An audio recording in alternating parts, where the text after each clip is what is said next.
Sejarah berdirinya MPR RI.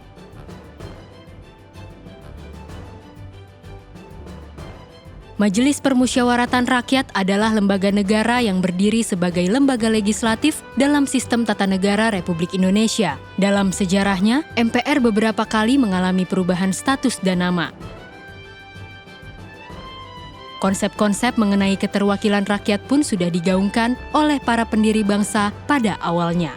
Muhammad Yamin, Mr. Supomo, serta Soekarno sama-sama menyuarakan keterwakilan rakyat dalam prinsip musyawarah pada sidang BPUPKI 29 Mei hingga 1 Juni 1945. Pada akhirnya, lembaga dengan tujuan tersebut pun berdiri.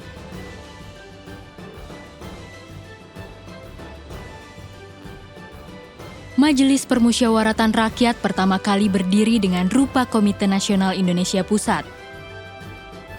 Pada saat itu, MPR belum dapat menjalankan tugasnya secara optimal. Hal tersebut pun telah diantisipasi dalam Undang-Undang Dasar Negara Republik Indonesia tahun 1945, pra-amandemen Aturan Peralihan Pasal 4 yang berbunyi, sebelum Majelis Permusyawaratan Rakyat, Dewan Perwakilan Rakyat dan Dewan Pertimbangan Agung dibentuk menurut Undang-Undang Dasar ini. Segala kekuasaannya dijalankan oleh Presiden dengan bantuan sebuah komite nasional. Maklumat Wakil Presiden nomor 10 tahun 1946 mengubah status KNIP menjadi lembaga legislatif resmi negara. KNIP pun turut serta dalam penyusunan garis besar haluan negara. Kondisi politik Republik Indonesia yang masih muda dan kurang stabil pada saat itu, serta pengaruh kepentingan kolonial yang masih kuat, memaksa adanya perubahan konstitusi yang berimbas pada kondisi legislatif. Tugas KNIP diambil alih oleh DPR serta Senat pada Konstitusi RIS.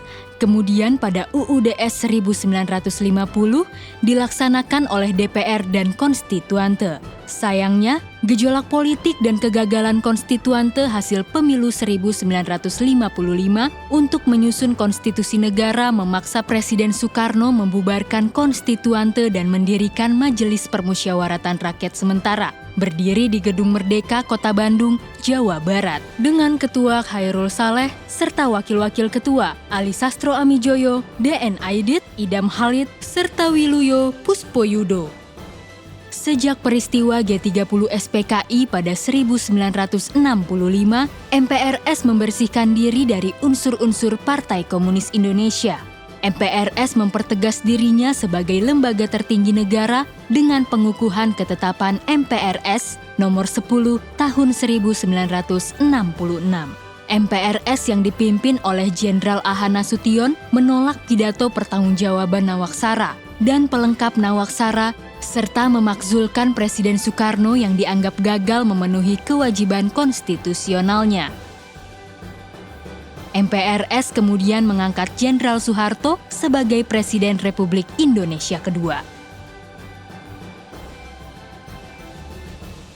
Sesuai amanat TAP MPRS nomor 10 tahun 1966, MPRS bertransformasi menjadi MPR pada 1972.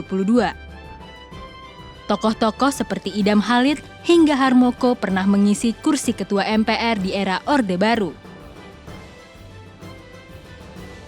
Sejak reformasi, posisi MPR kembali berubah setelah melalui 4 kali amandemen Undang-Undang Dasar Negara Republik Indonesia tahun 1945 pada 1999 hingga 2002.